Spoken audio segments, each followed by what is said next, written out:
Hola profesora y compañeros, el día de hoy mi grupo y yo les vamos a explicar el proceso de la glucogénesis y la glucogenólisis. Mi grupo está conformado por Natalia Andrea Bolívar Osorno, María Camila Cataño Echavarría, Isabela García Quintana y mi persona Luisa Fernanda López Olguín. Vamos a empezar explicando el proceso de la glucogénesis o también llamado glucogenogénesis. Para explicarles este proceso debemos entender primero qué es el glucógeno. Bueno, el glucógeno es un polisacárido que tiene como función el almacenamiento de glucosa, siendo este nuestra primera línea de defensa contra la disminución de la concentración de glucosa en nuestra sangre. Como dato curioso tenemos que una sola molécula de glucógeno puede contener más de 120.000 monómeros de glucosa. En cuanto a su estructura, se puede observar que el glucógeno está formado por varias cadenas que contienen de 12 a 18 unidades de glucosa unidas por enlaces glucosídicos alfa-1,4 y sus respectivas ramificaciones por enlaces alfa-1,6, espaciadas cada una por 4 a 6 residuos. Bueno, el glucógeno lo encontramos a nivel hepático y a nivel muscular. A nivel hepático tiene la función de mantener la concentración de glucosa en la sangre y el depósito es aproximadamente del 10% del peso del hígado y solamente dura de 12 a 24 horas durante el ayuno.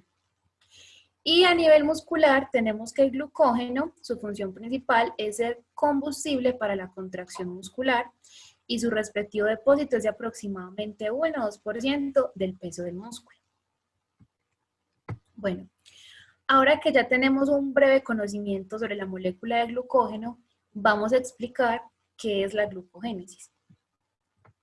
Bueno, como su nombre lo indica, la glucogénesis es una ruta metabólica, específicamente anabólica, en la cual se da lugar a la síntesis de glucógeno a partir de una molécula o precursor más simple que es la glucosa 6-fosfato.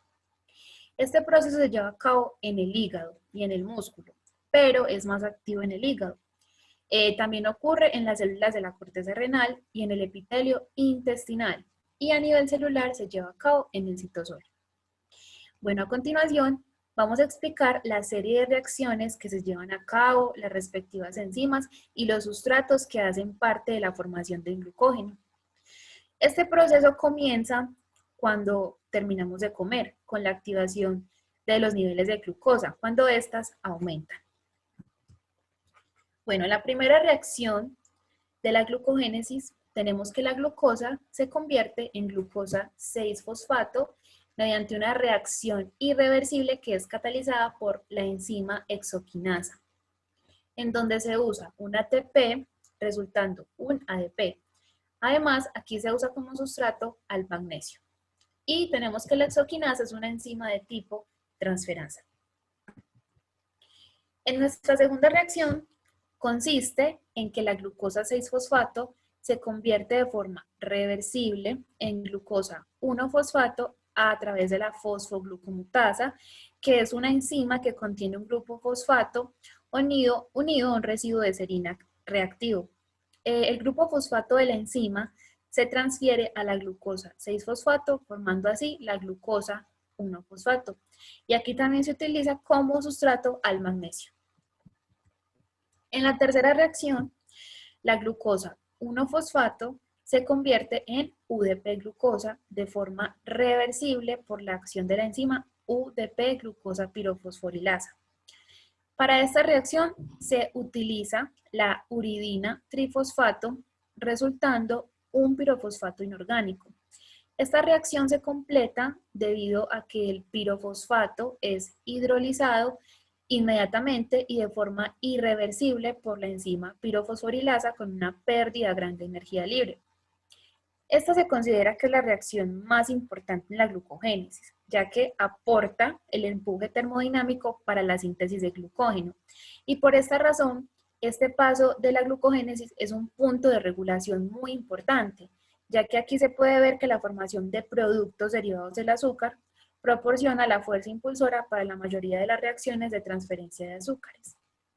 A continuación, Mi compañera Camila Cataño les va a seguir explicando el proceso de glucogénesis. Continuamos con la cuarta reacción. En esta vamos a hablar sobre la síntesis del glucógeno. Esta es a partir de la UDP-glucosa. Las moléculas de glucosa son acopladas en cadena por la enzima glucógeno-sintasa. Esa reacción requiere de un tetrasacárido preexistente formado por 4 residuos de glucosilo con enlaces 1 a 4. El primero de estos enlaces se une a un residuo de tirosina específico en una proteína cebadora, la cual recibe el nombre de glucogenina. Esta enzima, glucógeno-sintasa, es la principal enzima reguladora de la glucogénesis y además es de tipo ligasa. En la quinta reacción, cuando la longitud de la cadena alfa 1 a 4 es mayor de 8 residuos, la enzima ramificante de glucógeno, una transglucosilasa, transfiere parte de los azúcares de los enlaces alfa 1 a 4 a una rama alfa 1 a 6, estableciendo así el estadio para el alargamiento continuo de ambas cadenas en alfa 1 a 4, hasta que a su vez se hacen lo suficientemente largas para la transferencia por la enzima ramificante. Una vez concluidas esta serie de reacciones, obtenemos como producto final al glucógeno. Acá podemos ver una tabla donde tenemos como un pequeño resumen sobre las enzimas, el tipo y la acción que tienen en cada una de las reacciones. Vamos a hablar sobre la regulación. Existen otros factores encargados de activar o inhibir esta vía. En cuanto a los que la activan, están los niveles de glucosa elevados, cuando hay una mayor ingesta de carbohidratos, cuando se permanece en reposo o cuando los niveles de insulina se elevan.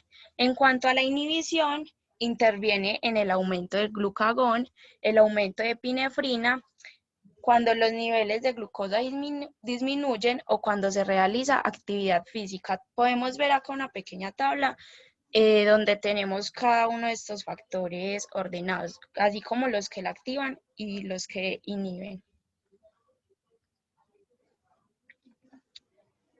Como sabemos, cuando en un proceso hay una alteración, surgen enfermedades y patologías, así como lo es la enfermedad de Andersen.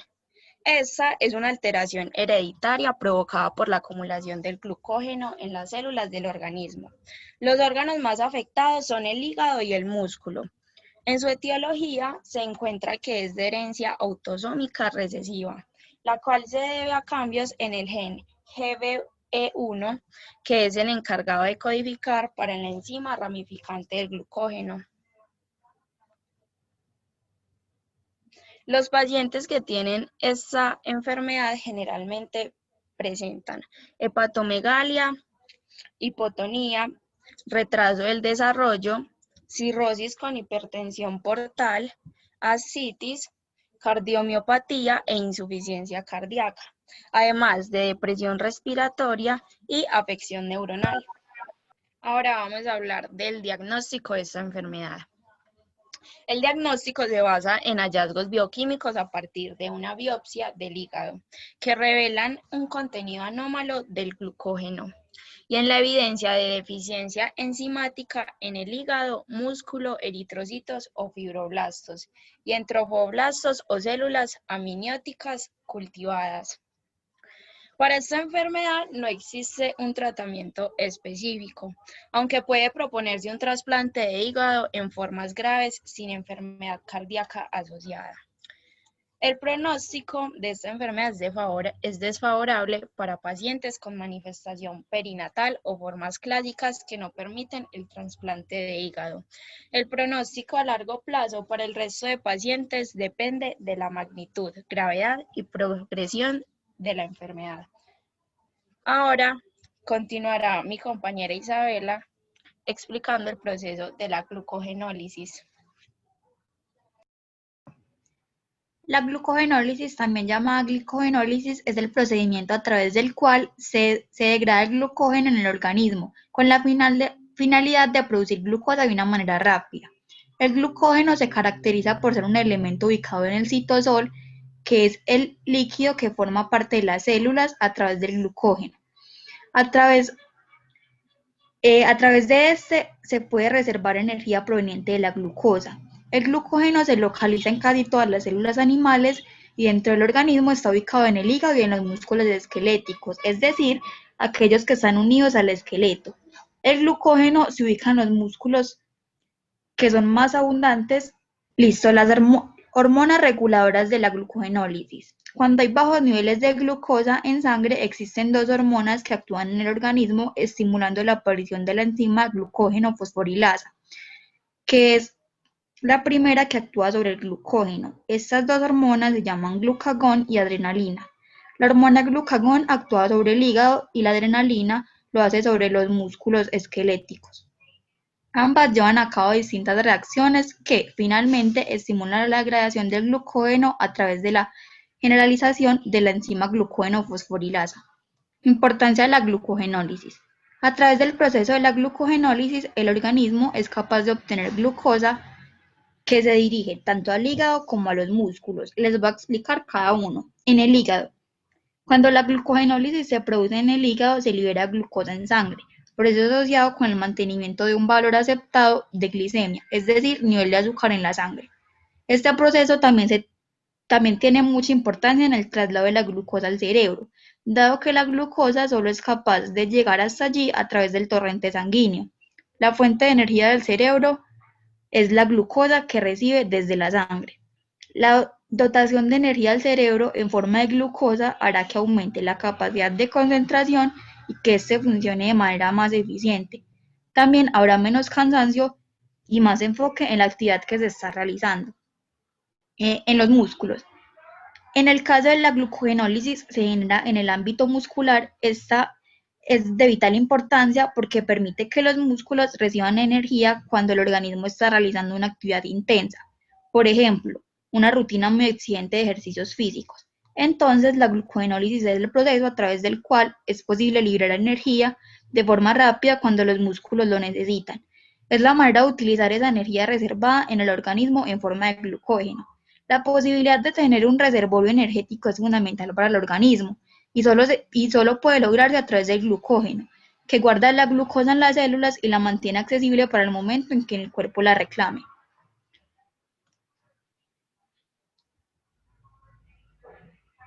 Mi compañera Natalia seguirá explicándoles. Bueno, ¿de dónde viene y a dónde se dirige la glucosa? La glucosa sanguínea viene del sistema digestivo y de procesos casi exclusivos del hígado. Cuando se da la glucogenólisis en el músculo, la glucosa liberada ingresa a los procesos metabólicos que producen ATP, o sea, la energía celular, y en el hígado la glucosa procedente del hígado pasa a la sangre produciendo concomitantemente un aumento de la glucemia, o sea, la concentración de glucosa en la sangre. Bueno, antes de tener en cuenta las etapas de la glucosa, debemos saber que la glucogenólisis es el proceso de la destrucción de las macromoléculas de glucógeno. Este se da cuando estamos en ayunas o en hipoglicemia y debemos utilizar las reservas de glucosa en sangre, por lo que se libera glucógeno de los almacenamientos que tenemos en el hígado para convertirlos en glucosa y mantener estos niveles estables. Es un proceso catabólico, es activado por el glucagón e inhibido por la insulina. La insulina es la encargada de activar el proceso de gluconeogénesis, que es lo contrario a la glucogenólisis. La enzima reguladora es la glucogenofosforilasa y se produce en el citosol celular. Bueno, ahora sí, entonces las etapas. El glucógeno es desramificado en monómeros hasta llegar a los enlaces alfa 1,4 por la acción de la glucogenofosforilasa. Luego transfiere 3 monómeros de glucosa hacia la cadena lineal y estando allí queda un monómero ramificado y viene una enzima desramificadora. Allí se forman los enlaces alfa 1,6. Luego acaba con la cadena ramificadora formando la glucosa 1-fosfato. Se isomeriza convirtiéndose en glucosa 6-fosfato, catalizada por la fosfoglucomutasa y por hidrólisis pasa a glucosa, formando también una molécula de agua catalizada por la glucosa 6-fosfatasa. Aquí podemos ver una imagen de este proceso. Entonces, la regulación, tenemos que el metabolismo del glucógeno se da por medio del balance de dos enzimas. Una que es la glucógeno-sintetasa, que se utiliza para la síntesis, y la glucógeno-fosforilasa, que se utiliza para la escisión. El balance en la actividad de estas dos enzimas estimulará la síntesis o la degradación del glucógeno. También tenemos que la adrenalina y la noradrenalina estimulan la glucogenólisis por un mecanismo independiente del receptor AMPC y también del receptor alfa-1 adrenérgico. Este mecanismo estimula la movilización del calcio desde las mitocondrias. También actúa a través de receptores específicos, aumentando los niveles de AMPC en las células hepáticas, y este aumento activa a su vez la glucogenofosforilasa y se inicia el catabolismo del glucógeno. La insulina incrementa la actividad de la enzima fosfodiesterasa y disminuye los niveles de AMPC, que a su vez reducen la actividad de la fosforilasa. Esto determina la dirección del metabolismo del glucógeno. También aumenta los niveles de glucosa 6-fosfato dentro de las células musculares, promoviendo el ingreso de glucosa proveniente del torrente sanguíneo. Al aumentar la glucosa 6-fosfato, se estimula la desfosforilación de la glucosa sintetasa y su consecuente activación. Bueno, de acuerdo al metabolismo del glucógeno podremos encontrar diferentes enfermedades. Entre estas está la enfermedad de von Wierke, en donde la glucogenólisis tipo 1 denomina esta enfermedad y se acompaña de una insuficiencia de la glucosa 6-fosfatasa, lo que aumenta la carga de glucógeno en los hepatocitos y en las células tubulares renales. El paciente presenta hipoglicemia, cetosis, lactacidemia e hiperlipidemia. También está la enfermedad de Mark-Adre.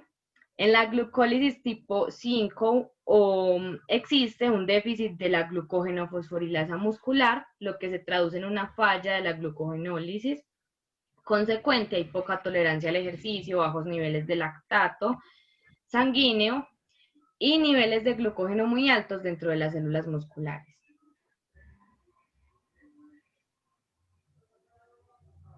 También tenemos la enfermedad de HERS, que es en la glucogenólisis tipo 6, en donde se da un déficit de la enzima glucógeno-fosforilasa hepática, y en estos casos existe un aumento del glucógeno hepático con tendencia a la hipoglucemia.